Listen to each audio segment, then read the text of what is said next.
जब धर्म और आज्ञा के बीच युद्ध छिड़ जाए, जब पुत्र को अपने ही हृदय को छिन्न भिन्न करना पड़े, तब जन्म लेती है एक ऐसी कथा जो युगों तक मानवता को झकझोरती रहेगी।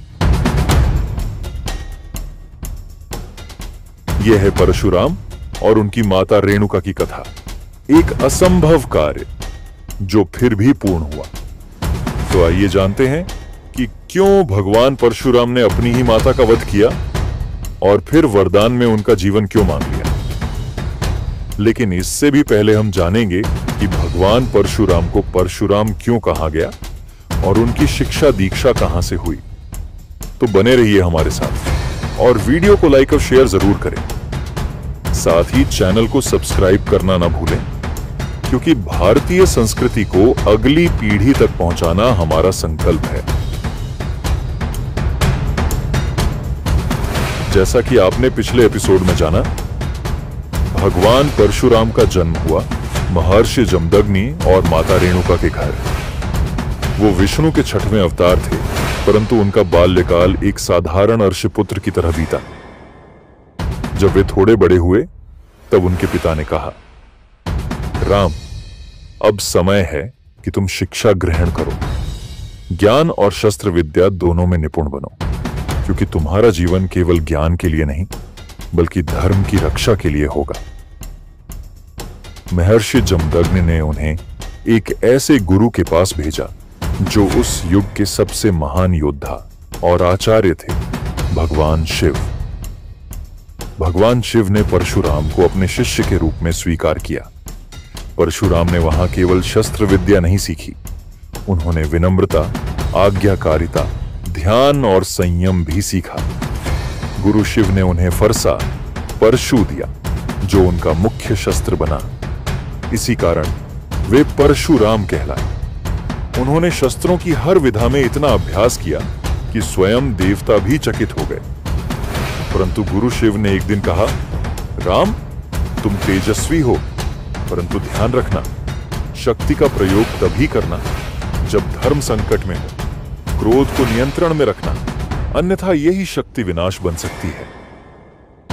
परशुराम ने गुरु से विदा ली और अपने पिता के आश्रम लौटे। वहीं से उनका यज्ञ, तपस्या और धर्म युद्धों का जीवन प्रारंभ हुआ।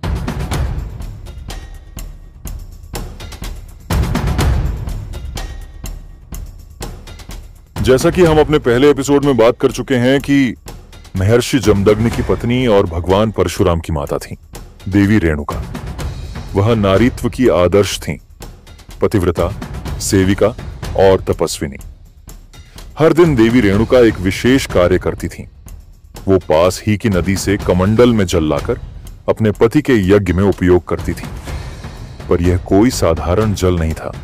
वह पवित्रता, ध्यान और तप से उत्पन्न एक ऊर्जा थी, जिसे रेणुका अपने मन की एकाग्रता से भर देती थी। लेकिन एक दिन कुछ ऐसा हुआ जो युगों तक अमिट बन गया। उसी दिन नदी के तट पर एक गंधर्व और अप्सरा का मिलन हुआ। उनका प्रेम और आकर्षण अत्यंत प्रबल था। रेणुका ने उन्हें देखा। केवल एक पल को उनका मन डगमगाया। केवल एक क्षण के लिए उनका ध्यान भटक गया और उसी क्षण उनकी तप शक्ति खंडित हो गई।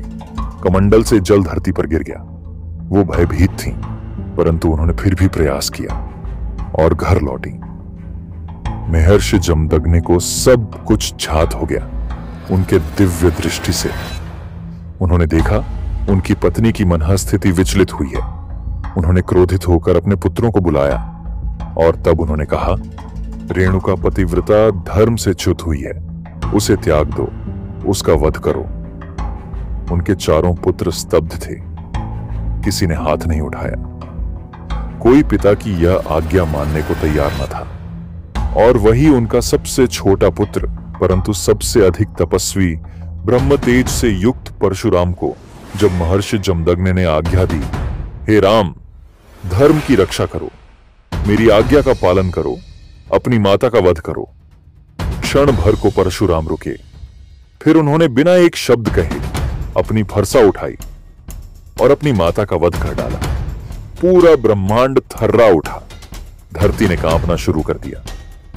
स्वर्ग तक यह आवाज पहुंची, एक पुत्र ने धर्म और आज्ञा के लिए अपनी माता की हत्या की थी। माता रेणुका का वध हो चुका था। धरती पर रक्त की एक धारा बह रही थी और आकाश मौन था। परंतु महर्षि जमदग्नि का क्रोध अब भी शांत नहीं हुआ था। उनकी आंखों में आग थी। उन्होंने पुकारा अपने चारों बड़े पुत्रों को, तुम सब ने मेरी आज्ञा की अवहेलना की है। तुम सब धर्म के पथ से हटे हो। तुम सब मृत्यु के अधिकारी हो। और उन्होंने परशुराम को ही आज्ञा दी, जाओ इन्हें भी उसी न्याय से मुक्त करो। परशुराम ने फिर बिना एक प्रश्न के अपने ही चारों भाइयों का वध कर दिया। चार भाई जो उनके सहचर थे, बाल्यकाल के साथी थे, क्षण भर में धरती पर निष्प्राण पड़े थे। अब जाकर महर्षि जमदग्नि शांत हुए। उनका क्रोध बुझ चुका था, पर अब उस घर में केवल मृत्यु थी, मौन था, राख थी। तब उन्होंने परशुराम से कहा, हे पुत्र, तूने मेरी आज्ञा का पालन किया, मैं तुझसे प्रसन्न हूं। वर मांग जो चाहे।